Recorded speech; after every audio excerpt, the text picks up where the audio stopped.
All right, so today we're not digging into an article or a study, we're actually going to deconstruct a story told through music. We're breaking down the amazing emotional ballad Mirrors of Time, which is really this powerful story about a life spent watching from the sidelines instead of actually living.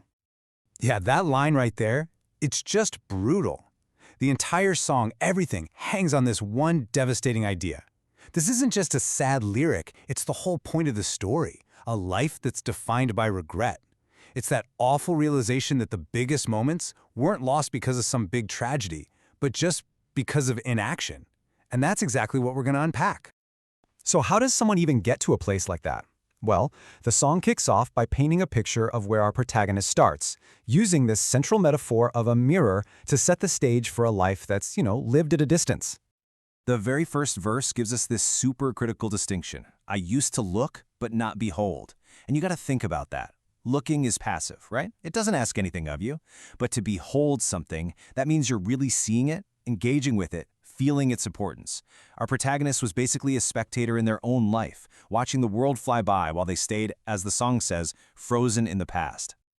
And what's so interesting is the psychology behind why they didn't act. It wasn't really coming from a place of fear, but more from this false sense of security. The protagonist watches their youth go by in a soft disguise, telling themselves, "Oh, I had the time to chase the stars." It's such a common trap we all fall into, this belief that someday is a sure thing.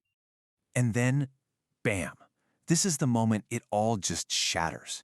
It's so sudden. I blinked. That is all it took. One blink, and that whole illusion of having infinite time just completely disappears. The party's over, the town's empty, and the protagonist is suddenly and very jarringly alone with all the consequences of their inaction. So the big question is, what do they see now? Well, this brings us right into the chorus, which is where the true price of all that passivity comes crashing down. That mirror, which used to be a tool for just, watching from afar, now becomes the source of incredibly painful self-awareness. Just listen to the questions the song asks here. They're so simple, but wow, are they deep. They're about the most fundamental parts of a vibrant life: joy, beauty, connection. These aren't things you can buy or hold. They are entire experiences that just never happened. And this, right here, is the core tragedy. The person looking back at them from the mirror is a total stranger. It's an old reflection, no disguise. That soft disguise of youth is long gone, and all that's left is someone they don't even recognize. A person who was shaped not by their choices and experiences, but by the complete lack of them. So what specifically was missed? The chorus makes it super clear it wasn't just some vague concepts. It was actual laughter, it was color, and maybe most painfully of all, a potential love, a real human connection that was just ignored because the protagonist was lost inside a stare. Now, to make sure this isn't just some abstract feeling, the song gives us a really powerful, really concrete example.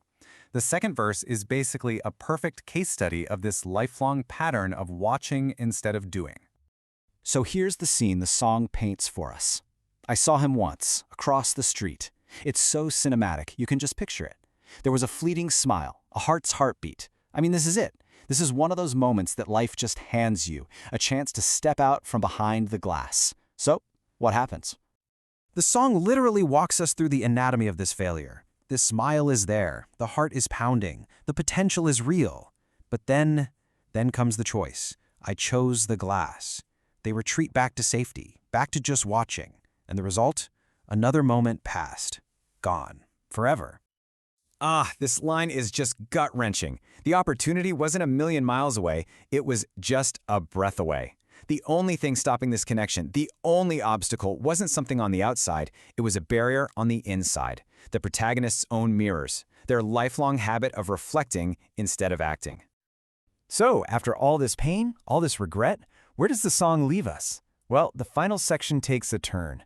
It transforms this very personal story of loss into a kind of universal warning and a really powerful call to action for all of us.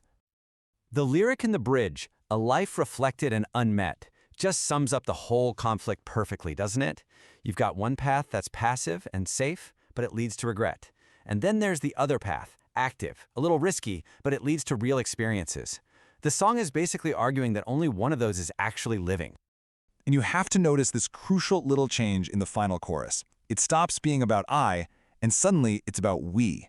We learn too slow. We love too late. The personal tragedy becomes this shared human problem, a warning to all of us that time really doesn't wait for anyone. And this brings us to the song's final message. Its piece of direct advice to anyone who's listening. It's really a plea. After showing us the absolutely devastating result of a life lived in reflection, the song turns to us and basically says, please, whatever you do, don't make the same mistake. So what's the antidote? How do you avoid this? The song gives us 3 really clear, actionable steps. First, you have to consciously step from the glass. You have to break that habit of just watching. Second, let shadows part. Move past all the fears and insecurities that are keeping you frozen. And finally, hold the world with open heart. Just engage with life, with all its risks and all of its incredible beauty. And that's where this whole thing leaves us. The song isn't just a sad story. It's a reflection of our own potential to just not act. It forces us to turn around and ask ourselves, what is the glass in our own lives? What fears, what habits, what false sense of "I'll do it later" is keeping us from truly living? What mirror is holding you back?